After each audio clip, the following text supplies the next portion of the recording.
Hello, I'm Pastor Nanette Christofferson, and along with Pastor Steve Talmadge, we offer these short Bible studies on our lectionary readings.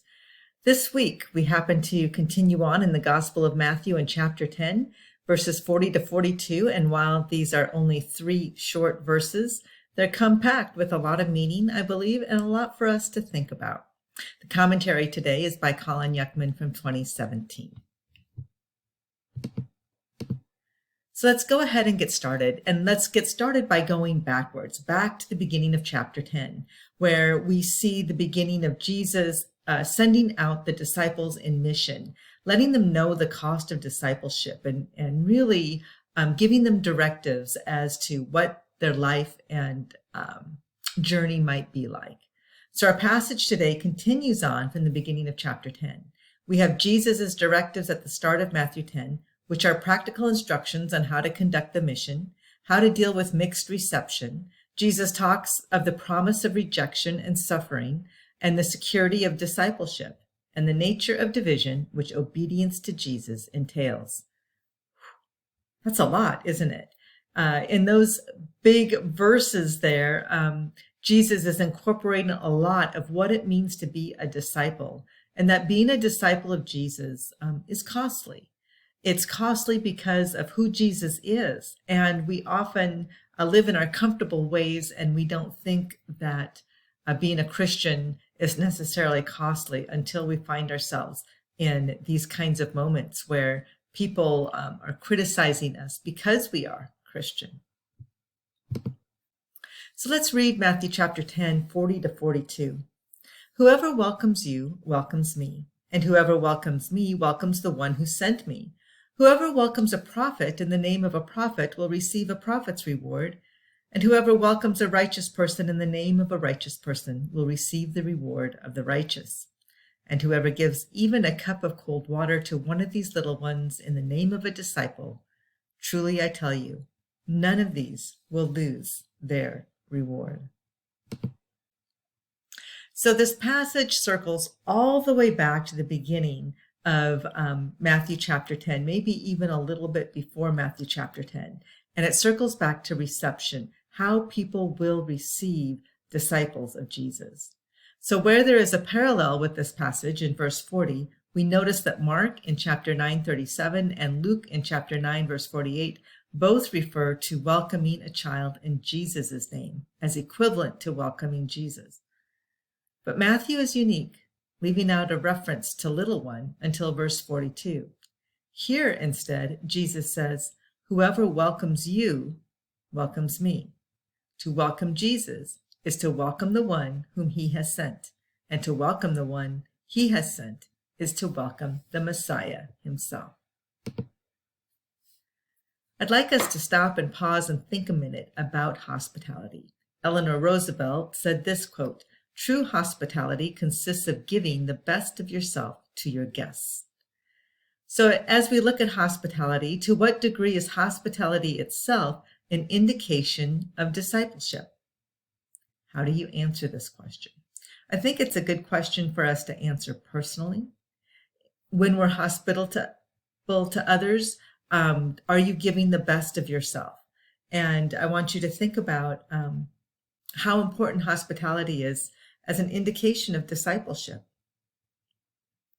Maybe we all have met people in our lives that have been very hospitable.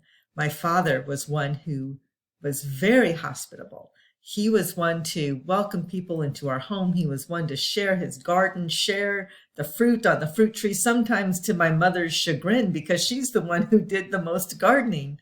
But it was an indication of how much he cared for people. He often wanted to make sure his graduate students, whom he knew they were on a budget, to give them some fresh fruits and vegetables in the summer as a way of showing how much he cared. And so how do you extend your hospitality by giving your best to the guests, and even perhaps in Jesus's case, to the stranger? Simple hospitality. Jesus tells us in this passage it's just about a cup of water, a cold cup of water. It is one of the great temptations in mission to think of it only or even primarily in terms of great missionaries when we think of hospitality. We are drawn to heroic figures in the past and their visible exploits. But as Paul especially was fond of reminding us, the body is comprised of interdependent parts that cannot function alone, even if some members are given credit out of proportion to their value to the whole. That is to say, the great missionaries tend to be over-recognized rather than overrated, and their support teams who make the mission possible through prayer, planning, and financial support are so often undervalued. In his book, The Tipping Point, Malcolm Gladwell popularized the insights of social network theory in a chapter entitled The Power of the Few. He refers especially to the work of social connectors and mavens who enable the development of complex networks of people and ideas. In a movement like Christianity, such individuals were and are critical of its spread to the ends of the earth. It comes as no surprise then that Jesus takes time to emphasize the reception of the apostles in their mission. So who are the cupbearers? To understand God's mission and how the church reflects that mission, we need to celebrate the cupbearers of cold water. Those whose hospitality receive the Lord's emissaries may be just as influential, if not more so, in the spreading of God's kingdom. None of these, Jesus tells us, will lose their reward. Jesus concludes his mission instructions with an implied invitation to all those anonymous saints who occupy our churches. You may not be the ones going, but never forget, you too are sent.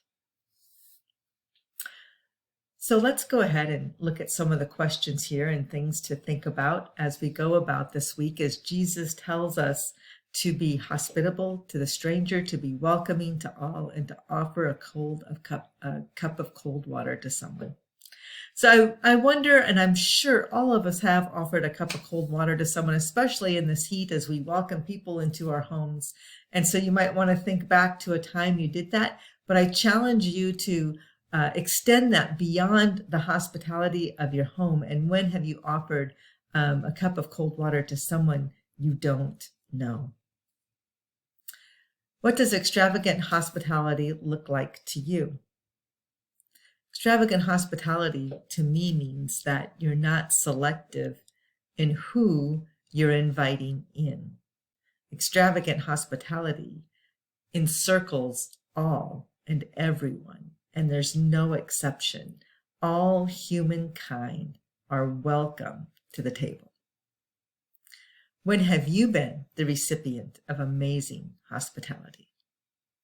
And of course, I think back to some of my travels where when I was living in Japan, and Mark and I went to a cherry blossom festival, and they were having these sake circles. Sake is a wine, and they invited Mark and I into it. Now, none of us spoke a lick of English, but they were being so hospitable to us and offering us their food, sharing it with them. We didn't know who they were from Adam. But boy, they sure made us feel welcome and felt like they wanted us to be a part of things and to experience their friendliness and hospitality. I hope as you think this week about this passage, I hope you think about times when you've extended hospitality to others, especially people that you don't know or are new, and you're just getting to know them. May God place upon your heart someone to be hospitable to. May that stranger walk across your way, and may you recognize how God is calling you to offer them a cup of cold water. God's blessings to you this week.